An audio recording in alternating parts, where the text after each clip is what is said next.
इस तकरीब का आगाज़ तिलावत से करते हैं। औज़ु बिल्लाहि मिनश शैतानिर रजीम, बिस्मिल्लाहिर रहीम। वल अस्रि इन्नल इंसाना लफ़ी खुस्र इल्लल लज़ीना आमनू व अमिलुस सालिहाति व तवासौ बिल हक़्क़ि व तवासौ बिस सब्र। सदक़ल्लाहुल अज़ीम। ज़माने की कसम, इंसान खसारे, घाटे और नुकसान में है, सिवाय उन लोगों के जो ईमान लाए, नेक अमाल करते रहे और सब्र की और हक़ की तलकीन करते रहे। तो इस सूरह में अल्लाह ज़माने की कसम खा रहे हैं और ये ज़माने की कसम का मीनिंग है कुछ। ये ज़माना क्या है? ये ज़माना अज़ल से लेकर अबद तक का सारा अरसा ज़माना ही है और कुरान इसी के वाक़यात बयान करता है। आदम अलैहिस्सलाम की तख्लीक कैसे हुई, दरमियान में कौन से नबी आए, उनकी कौमों ने उनके साथ क्या मामला किया, और मैदान महशर तक की प्रेडिक्शंस और फोरकास्ट और अहवाल कि वहाँ जो पेश आने वाले हैं वो भी उस कुरान में लिखे हुए हैं। यानी पैदाइश आदम से लेकर सारी हिस्ट्री कुरान में मौजूद है। तो मादी, हाल और मुस्तक़बिल सारे ज़माने, अज़ल और अबद इस बात पे गवाह हैं कि कामयाब सिर्फ वही लोग हुए जिन्होंने ये चार शराइत पूरी की: ईमान, अमाल सालेह, तवासी बिस सब्र और तवासी बिल हक़। तो अल्लाह रब्बुल इज़्ज़त हमें इन चारों शराइत को पूरा करने की तौफ़ीक़ अता फ़रमाए। ये और के साथ नहीं है, एंड के साथ, और मरने के पहले हम अल्लाह को राज़ी करने वाले बन जाएँ। वमा अलैना इल्लल बलाग। तो अब हम अपनी इस तक़रीब की तरफ आते हैं। तो मैं जैसे आपको बता रहा था कि ये एक कोशिश है जिसके रूहे रवान जो हैं हमारे भट्ट साहब हैं, MS साहब, आदिल अजीज़ और नसरुल्लाह साहब, AD साहब भी वहाँ तशरीफ़ फरमा थे, सुहेल साहब, और फिर मुझे भी अल्हम्दुलिल्लाह मौका मिला उसमें अपना इनपुट देने का। तो we are trying to set this tradition कि रज़ाकाराना तौर पर वॉलंटियरली, आसानी के साथ, मोहब्बत के साथ जितने भी कोलीग्स जमा हो जाएं, आखिरी दिन पर प्रेफरेबली अपने कोलीग को अलविदा किया जाए और इस ट्रेडिशन को छोड़ा ना जाए। और मुझे और नसरुल्लाह को अब ये भी फिक्र है कि very soon we will be departing. तो हमने इसलिए भी इस ट्रेडिशन को कायम करने की कोशिश कर रहे हैं कि कोई हमें भी अलविदा कहने वाला हो हमारे डिपार्चर पे। तो मेरी ये खुशकिस्मती है और सब कोलीग्स ने मुझे कहा कि जी आप इसको तकरीब को लेके चलें। तो शोबा इमराज चश्म के सरबराह की हैसियत से आप सबको मैं यहाँ खुशामदीद करता हूँ। और हमारे काबिल एहतराम साथी डॉक्टर रिजवान सईद साहब का शानदार कैरियर इख्तिताम पज़ीर होने को है।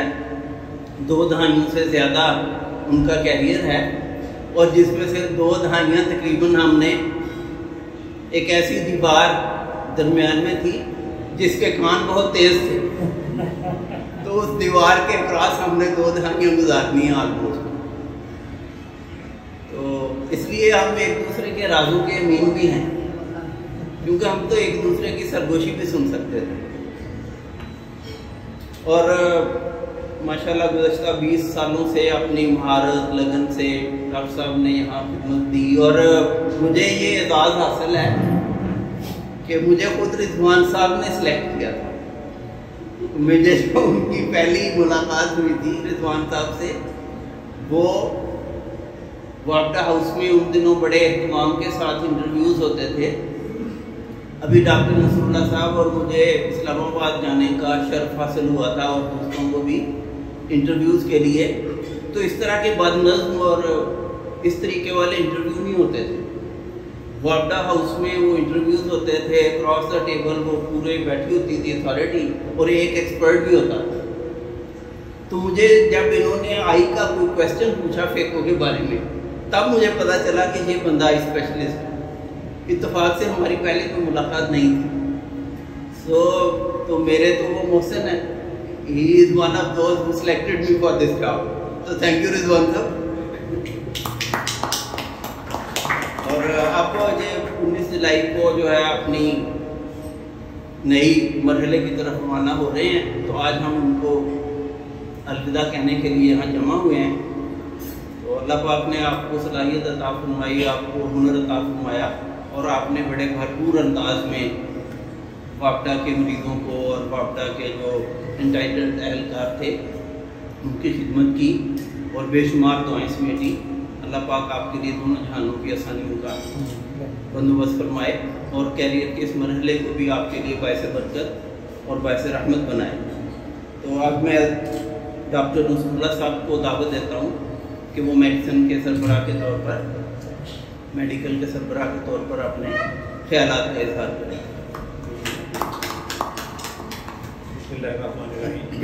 क्योंकि वक्त ज़रा महदूद है, सब लोग ड्यूटियाँ करके आए हैं, थके हुए हैं, तो मैं मुख्तसर ही अपनी बात का इजहार करूँगा। और रिजवान साहब के लिए जब बात करें तो बहुत लंबी बात हो सकती है। उनकी शख्सियत के इतने पहलू हैं माशाल्लाह, बहुत अच्छे आई स्पेशलिस्ट, बहुत अच्छे इंसान, और एक डॉक्टर में जो खूबियाँ होनी चाहिए अपने मरीज़ों के लिए वो आला दर्जे में उनमें मौजूद है। और एक पहलू जिसको कम लोग जानते हैं कि माशाल्लाह मेडिकल के अलावा उनका जो इल्म है दीन की तरफ, कुरान फहमी की तरफ, वो भी कमाल का है। और वो वापडा अस्पताल से रिटायर्ड हो रहे हैं लेकिन हमारी सोशल लाइफ से नहीं जा रहे हैं। इसलिए वो ऐसा नहीं है कि बिल्कुल जैसे रुखसती होती है ना कि पता नहीं आप 7 समुंदर पार जाएंगे और बस फिर मिलेंगे अगर खुदा ना आया, वो ट्रक के पीछे लिखा होता है ना, तो ऐसी कोई बात नहीं, रोज़ मिलते रहेंगे इंशाल्लाह और आपसे फैज़ हासिल करते रहेंगे। उनकी फैमिली आई हुई है, उनके बहुत खुशी हुई, वो आए हैं, भाभी बच्चे मौजूद, आप सबको भी खुश आमदीद। और अब जो वक्त इनका हम ले लेते थे वो अब आपके हवाले। उम्मीद है कि ज़िंदगी की ये फेज़ भी अच्छी गुजरेगी और बस मैं इस पर इक़्तिदाम करूँगा ताकि कुछ और लोग बोल सकें। वक्त महदूद है। Thank you. Thank you, Dr. Nasrullah, for being precise and concise.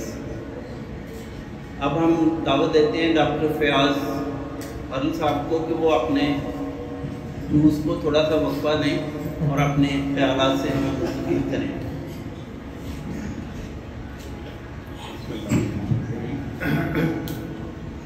Rizwan साहब को मैंने तकरीबन 1 साल पहले वार्निंग दी थी कि मैं आप पे एक मकाला लिखूँ और वो इख्तितामी तकरीब में मैं पढ़ूँगा। तो मकाला तो बहुत तवील है, तो शायद आगे किसी किताब का भी हिस्सा बन जाए, लेकिन वो आज मैं लाया नहीं हूँ क्योंकि वो हफ्ते को पढ़ा जाएगा इंशाल्लाह।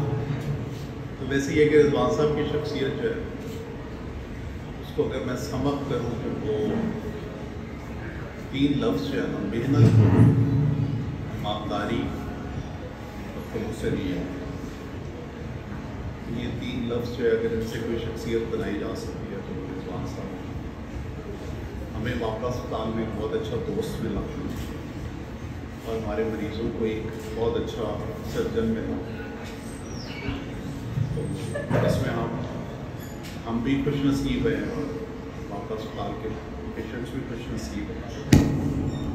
इंशाल्लाह बाकी हफ्ते को इंशाल्लाह तहरीरी जो है वो मकाला पेश किया जाएगा।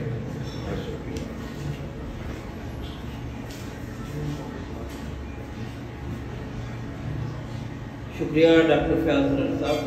वाकई रिजवान साहब की शख्सियत ऐसी है और फयाज साहब से उनका ताल्लुक़ ऐसा है कि वो दिलों की बातें करने में तो घंटों बीत सकते हैं। तो इंशाल्लाह फिर हफ्ते को आपसे मुस्तफ़ीद होंगे। अभी आपको एक छोटी सी नज़र सुनाता हूँ। ये जो फ्रेंडशिप होती है जैसे फयाज साहब की है, अशरफ की है रिजवान से, तो दोस्ती के दर्जे ये अरबिक पोइम है उसका उससे माखूज है। दोस्ती के दर्जे कहते हैं अरब के लोग, दोस्ती के दर्जे हैं, दोस्तों की किस्में हैं, दोस्त ऊंचे दर्जों के मिलते हैं नसीबों से। ठीक है रिजवान साहब, पहले दर्जे में तो है सतही सा ताल्लुक, बस मिलने जुलने की हद तक रस्मी सी शनासाई। कहते हैं ज़मील, उसको ज़मील इज़ अरबिक वर्ड जो पहले दर्जे के दोस्त के लिए। दोस्त कोई ऐसा हो जिसके साथ चाहें तो राहत व सहूलत से वक्त कुछ बिता पाएँ। कहते हैं जलीस उसको मजलिस से। ऐसा साथी हो कोई जिसके साथ गपशप में आपको ना दिक्कत हो और ना तकल्लुफ हो। कहते हैं समीर उसको। दोस्त चौथे दर्जे का फुर्सतों के लम्हों में चाय की प्याली पर जिसके साथ मिल बैठे कहते हैं नदीम। पांचवा ये दर्जा है शख्स कोई ऐसा जो दायमन ही रहता हो फिक्र में भलाई की, उसको कहते हैं साहिब। और ये साहिब और साहिबा का जो वर्ड है ये अरबी में खामद और बीवी के लिए भी इस्तेमाल होता है। साथी जो सफ़र का हो, हमदमे हज़र भी हो, इन्हसार के काबिल, एतमाद के लायक, कहते हैं रफ़ीक उसको। सातवां ये दर्जा है पुरखलूस बंदा हो, कौल का जो सच्चा हो, सिद्क में जो पक्का हो, कहते हैं उसे सिद्दीक। और वो मैं रहा हूँ सऊदीया में, वहाँ ये आम लफ्ज़ है, या सिद्दीक कह के वो कामन मैन को भी आवाज़ देते हैं। ऐसा भी तो हो कोई जिसकी दीद से आंखें रोशन और ठंडी हों, दिल भरे मुसर्रत से, कहते हैं खलील उसको। दर्जाए नहम का दोस्त ऐसा कोई बंदा जो राहते दिलोजा हो, मुनस और हमदम हो, कहते हैं अनीस उसको, उनस से। दर्जाए दहम का दोस्त काबिले भरोसा हो, एतमाद जिस पर हो, राज राज रखे जो, कहते हैं नजी उसको। सच्चा हो खरा इंसान, साफ दिल का हामिल हो, पुरखलूस बंदा ये दूसरों पे फायद हो, कहते हैं सफ़ी उसको। कोई ऐसा इंसान जो दिल के पास रहता हो, सोच भी हो यकसा सी, हम मजाज भी हो जो, कहते हैं करीन उसको। सबसे बेहतरीन दर्जा दोस्ती का है जिसमें जान से हो प्यारा दोस्त, कहते हैं उसे महबूब या हबीब कहते हैं। तो हबीब सबसे ऊंचा दर्जा है अरबिक कल्चर में। तो दोस्ती के दर्जों में सबसे ऊंचा दर्जा है वो तुम्हारा दर्जा है, कहता हूँ तुम्हें महबूब, तुम हबीब हो मेरे। अब ये अरबी का नहीं है, ये मेरी तरफ से। दोस्तों के दर्जे में रखता है मुझे तू भी, दोस्तों के दर्जे में रखता है मुझे तू भी, मेरा नाम शामिल है दोस्तों में तेरे, तो क्या मुकाम है मेरा। ये रिजवान साहब से सवाल दोस्तों में मेरा नाम शामिल है, दोस्तों में तेरे, तो क्या मुकाम है मेरा। तो इसके साथ ही मैं आपको डॉक्टर इनाम साहब को दावत दूंगा कि वो चंद अल्फाज रिजवान साहब के लिए पोडियम पे कहें। बहुत बहुत शुक्रिया डॉक्टर मदनी साहब।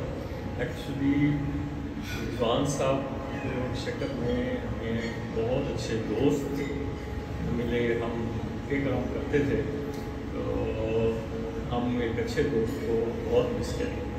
माशाल्लाह इनकी सलाहियतें सर्जन के तौर पर माशाल्लाह मुझे बहुत आउटस्टैंडिंग, और माशाल्लाह इनके नॉलेज, हम इनसे दीनी नॉलेज के से भी मुस्तफ़ीद होते थे माशाल्लाह।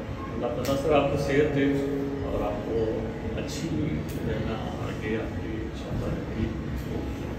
आपका बहुत शुक्रिया।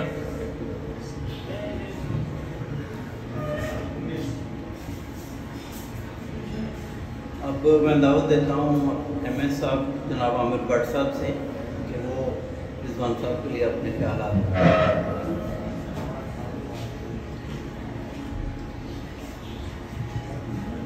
अस्सलाम वालेकुम जी। On behalf of Babra hospital तमाम अमले, स्टाफ, दोस्तों, साथियों से मैं आपका शुक्रिया अदा करता हूँ। जितना भी हम सबका सफ़र साथ प्रोग्राम वो इंतहाई बेमिसाल है। हालांकि बहुत तो नहीं था मगर बहुत बेमिसाल है। हम चाहेंगे कि ज़िंदगी के अगले हिस्सों में जब भी हो जैसे भी हो आप हमें अच्छे अल्फाज में ध्यान रखिएगा। हम हाज़िर खिदमत।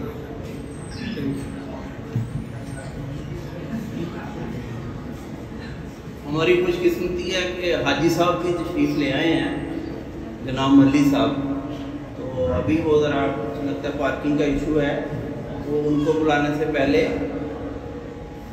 आपको एक स्टोरी सुनाता हूँ मैं। चश्मे बीना में मैंने ना एक नज़्म लिखी थी इश्क़ ममनुआ के नाम से, फॉरबिडन लव। तो इश्क़ ममनुआ जो थी उसमें कराची के कुलीग थे, वो कहते हैं कि मदनी साहब ये तो मसनवी है पूरी, और ये मसनवी की सिफात पर पूरी उतरती है, तो इसको आप थोड़ा सा और बढ़ाएं आगे। तो मैं सोचता रहा, तो तो फिर उसके ऊपर मैंने अगली जो नज़्म लिखी उसका नाम रखा इश्क़ मक़तूआ, डिस्कनेक्टेड लव। और फिर एक नज़्म लिखी। जब ये दोनों जो है ना, ये बेगम साहबा ने पढ़ी, इश्क़ ममनुआ और इश्क़ मक़तूआ, तो कहने लगी ये एक इश्क़ मनकूहा भी लिख दो। तो मैंने फिर एक इश्क़ मनकूहा भी लिखी, और फिर जो चौथी उसमें लिखी तकरीबन उसी वजन पर, वो थी इश्क़ मशरूआ, द फेयर लव। तो अब ये चारों को मिला के हम जो बुक पब्लिश करेंगे उसका नाम रखा है इश्क़ लाहासिल। तो उसमें से जो बेगम साहबा की फरमाइश वाली नज़्म है बस वो आपको सुनाता हूँ, और फिर एक दो और हमारे पार्टिसिपेंट्स हैं, फिर आपके ताम की फिक्र होगी।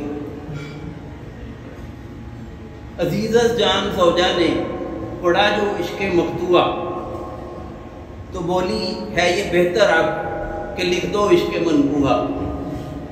अजीज़त जान ज़ौजा ने पढ़ा जो इश्क़ मक़तूआ, तो बोली है ये बेहतर अब कि लिख दो इश्क़ मनकूहा। इलावा एक हसरत के क्या है इश्क़ ममनुआ, जो मशरूआ ना हो पाए रहे बेहतर वो मक़तूआ। ये मशरूआ बनाने में, ये मक़तूआ के चक्कर में गवा देना ना मनकूहा को ममनुआ के चक्कर में। न मिल पाए, न देखा था, न जाना था, न सोचा था, मिलाया हमको कुदरत ने यही किस्मत का लिखा था। हुए फिर मुब्तला हम मोहब्बत में हम दोनों, अदल से एक दूजे के बने जैसे हूँ हम दोनों। सफ़र मुश्किल कठिन था और कांटे रास्ते में थे, मगर एक दूसरे के हाथ थामे रास्ते में थे। यूं तन्हाई के ठुकर दिल की बांटी तुमने तन्हाई, खिज़ा रुखसत हुई आखिर बहार आई बहार आई। शजर फिर जिंदगानी का यूं बरगो बार से महका, चमन दिल का तेरी खुशबू तेरी महकार से महका। सुनो मैं दिल से कहता हूँ कि तू ज़ौजा से बढ़कर है, हयाती का वो सरमाया जो मनकूहा से बढ़कर है। तुम्हारी हमनशीनी से रवां है जिंदगी जानम, कि दुनिया में ही जन्नत का समा है जिंदगी जानम। तुम्हारे हुस्न ही की लौ से हमने रोशनी पाई, मुसर्रत जाफिजा पाई, सुरूरो सरखुशी पाई। मगर इस दिल का क्या कीजिए, तुम ही सा और चाहे है। इसे मसनवी में गुरेज कहते हैं। अब वो अपने मसल जो रुमानी है उससे थोड़ा सा हट रहा है। मगर इस दिल का क्या कीजिए, तुम ही सा और चाहे है। नया जाम उल्फत का नया एक दौर चाहे है। तेरी मौजूदगी में दिल किसी पर आ गया क्यों कर, कि उल्फत क्या नया रास्ता ये फिर से पा गया क्यों कर। ये खालिक ने जो फितरत में कशिश खूबा की रखी है, यकीनन उसकी खातिर ही इजाज़त चार की दी है। ये खालिक ने जो फितरत में कशिश खूबा की रखी है, यकीनन उसकी खातिर ही इजाज़त चार की दी है। यकीन जानूँ मैं उल्फत में कमी आने नहीं दूंगा, तकाज़ा-ए रफ़ाक़त में कजी आने नहीं दूंगा। कह दी वक्त से पहले ही तुमसे दास्तां मैंने, जहाँ अमर में बनाया है तुम्हें ही राज़दां मैंने। अभी तक ये मोहब्बत भी तो एक तरफा मोहब्बत है, कि जिनको चाहते हैं हम उन्हें हमसे शिकायत है। भला क्या होगा एक तरफा मोहब्बत ऐसे करने से, गरज उनको नहीं है कुछ मेरे जीने या मरने से। अगरचे हम नशीं तुमसे बहुत सा हूँ मैं शर्मिंदा, मोहब्बत तेरी दिल में है बहुत ताबिंदा पाइंदा। वफा तुझसे निभाई है कभी ना बेवफाई की, मगर इस दिल ने आखिर एक नई दुनिया बसा ही दी। कराइन से ये लगता है कि इश्क़ सानवी मेरा रहेगा वसल से महरूम होगा आखिरी मेरा। तू मेरा इश्क़ अव्वल है वो मेरा इश्क़ सानी है, ज़बूर लगता है दिखने में ये हाले इश्क़ ला हासिल, नहीं लगता मुझे मुमकिन मिसाले इश्क़ ला हासिल। किया हमने दबे लफ्ज़ों में जब इजहार उल्फत का, बिगड़ बैठे किया तुमने है क्यों इकरार उल्फत का। वो जिनको चाहते हैं हम उन्हीं को है अज़ियत दी, भला ये इश्क़ सानी करके हमने क्या हमाकत की। मज़ा है आशिकी में आग दोनों को लगे जिसमें, भला ये आशिकी क्या है अकेला ही जले जिसमें। किया ये इश्क तो जाना कि रंजो खौफ व गम क्या है, वफा है क्या जफा है क्या करम क्या है सितम क्या है। अगर सब कुछ खिरत से है तो फिर कारे जुनू क्या है, ये किस्सा क्या है मजनू का, ये लैला का फुसूं क्या है। ज़रा सी तुरशरोई पर जो दिल को थाम लेना था, लिया था काम दिल से, खूब समझ से काम लेना था। बयां में आ नहीं सकती मोहब्बत की ज़बूं हाली, सभी कुछ है मगर लगता है जैसे है जहाँ खाली। न मिट्टी सर में डाली है न खाके सहरा छानी है, जुनू की दास्तां है ये न मजनू की कहानी है। नहीं मैं चाहता हरगिज़ तुम्हारे दिल पे बार आए, दिले दो जाए बल को मगर कैसे करार आए। समझता हूँ मगरचे तुमने दी मुझको इजाज़त है, शराकत वो न माने है मोहब्बत की ये आदत है। वो जाने हिकमतें अपनी खालिक जिंदगानी का, क्या मर्दों को बख्शा है जो उसने अपने सानी का। फसाना इश्क़ ला हसल का मजहर कह दिया तूने, मोहब्बत करने वाली को भी बर्गश्ता किया तूने। तो आपकी तवज्जो का और लंबी तवज्जो का शुक्रिया। तो जनाब हाजी साहब को हम खुश आमदीद कहते हैं, स्टेज पर आए और अपनी नूरानियत से महफिल को जगमगाएं।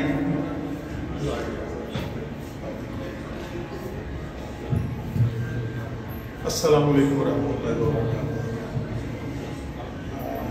जितनी देर से मैं आया हुआ था, मैंने पहली दफ़ा मजरी साहब को इतनी स्पीड शेयर पढ़ते सुना, और अदरवाइज बड़ा ठहर ठहर के और हमें हजम करवा के आगे चलते रहे। रोटी के तो बोले तो आज मेरा ख्याल है कि भूख वाला जो था ना एलिमेंट, लगता है इनको भी लगी हुई है, वो बार फटाफट आगे काम चले। तो anyway sir, thank you very much, और मुझे बुलाने का भी शुक्रिया। कुछ कहना बड़ा मुश्किल है। रिजवान साहब जो हैं हमारे साथ बड़ा अर्सा रहे, इनकी खिदमात जो हैं वो किससे टकी चुकी नहीं है। बहुत कम ऐसे लोग होते हैं जो कि अपने पीछे बड़ी अच्छी यादें भी छोड़ के जाते हैं।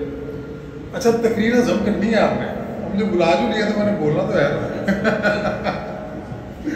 तो मुझे नहीं पता पहले क्या गुफ्तगू होगी, ऐसा हर बंदे ने की होगी नेचुरली। जो मेरा ज़ाती एक्सपीरियंस है मैं तो वही शेयर कर सकता हूँ। इजाज़त है। मैंने बड़ी मेहरबानी, हमेशा इनको बड़ा हम्बल पाया है, वेरी कोऑपरेटिव और पेशेंट्स के साथ बड़े मुखलिस, और जितनी ईमानदारी से इन्होंने अपना काम किया है, मैं समझता हूँ अल्लाह ताला ने इनको बड़ा ब्लेस भी किया है, और आगे भी इंशाल्लाह इनके लिए आसानियाँ रहेंगी। और हमें तो वैसे भी इत्तेफाक होता था हफ्ते के हफ्ते बैठने का, आपस के अंदर एक दूसरे के ख्यालात सुनने का। तो बहुत ज़्यादा लंबा तो मैं नहीं कह सकता, लेकिन बस मुझे यही है कि अल्लाह करे कि जब भी लोग रिटायर हो रहे हों तो इसी तरीके से इज़्ज़त के साथ और उनको खुदा हाफ़िज़ भी कहा जाए। MS साहब बैठे हुए तो मैं एक बात करनी ज़रूर चाहूँगा, अगर MS साहब की तवज्जो हो तो, और वो गुजारिश ये है कि देखें बड़े अरसे बाद ऐसा हुआ है कि हमारा कोई साथी जा रहा है और हम सारे इकट्ठे हो गए।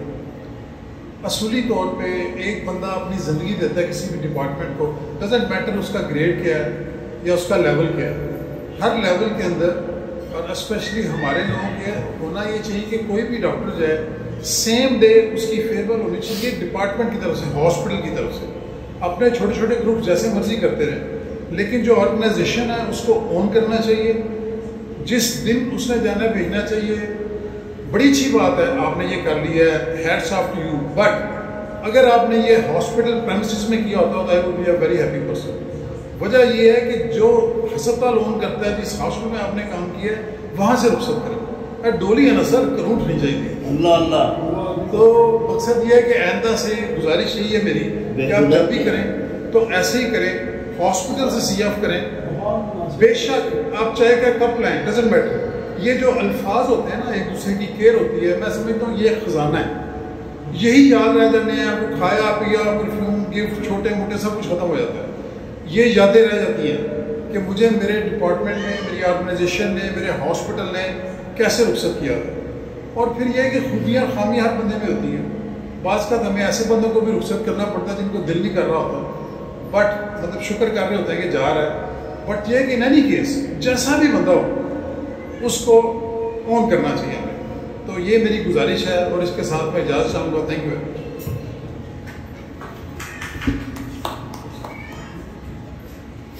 दूल्हा तो हमने कह के रिजवान साहब का भी इस्तकबाल किया था, तो मलिक साहब ने तो बारात की बात कर दी है। तो बारात तो जाएगी रिटायरमेंट पर, दुल्हन पुरानी मिलेगी घर में जाके। तो अब हम दावत देते हैं इस तकरीब के दूल्हा बारात के सुरखेल जनाब रिजवान सईद साहब, तो वो आके आपके साथ करेगा।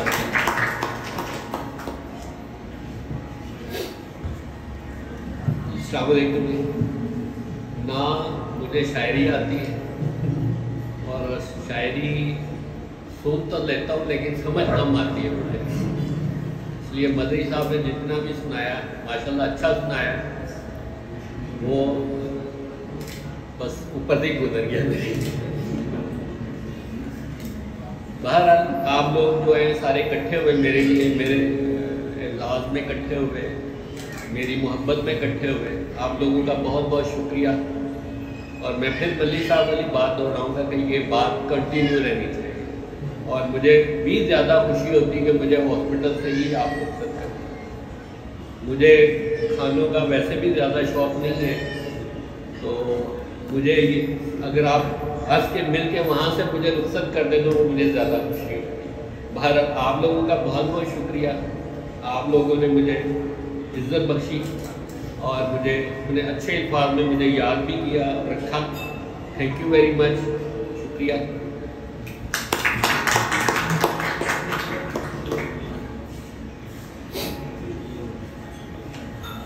अभी तकरीब में कोई भी अपने जज्बात दिल में छुपाए बैठे हूँ, दिल में तूफ़ान छुपाए बैठा हूँ, ये ना समझो कि मुझको प्यार नहीं, और वो रिजवान साहब से अपने प्यार का इजहार करना चाहते हूँ तो तशरीफ़ लाएँ और वहाँ बैठे बैठे भी कर सकते हैं। एनीवन? सोहेल साहब आप कुछ कहना चाहेंगे? और ये जो हमारा बाएं तरफ वाला मोहल्ला है, इनको मैंने पहले भी ऑफर किया था, हमारे जो फीमेल कोलीग्स हैं, आप अपनी जगह पे बैठ के कोई बात करना चाहें तो कर सकते हैं, यहाँ आके कर सकते हैं।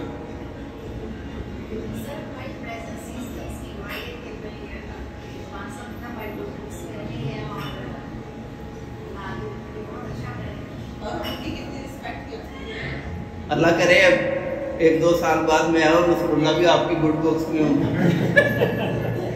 तो अहमद साहब फिर हम इख्तिताम पदीद करते हैं और रोटी खोल लें। आओ पिछले तैयार तो वही थोती जाना पे धोती थी तो खुले दी।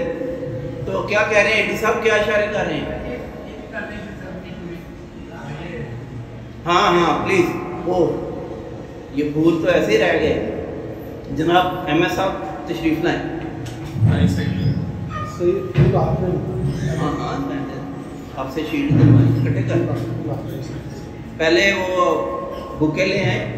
एमएस साहब ने फरमाया कि बुके मैं पेश करूँगा और हमारे जो एचओडीज हैं वो तशरीफ़ ले आए। मली साहब आए, फ्याज साहब आए। तब तो शायद आपने कुछ भी नहीं बताया। अच्छा आ जाए।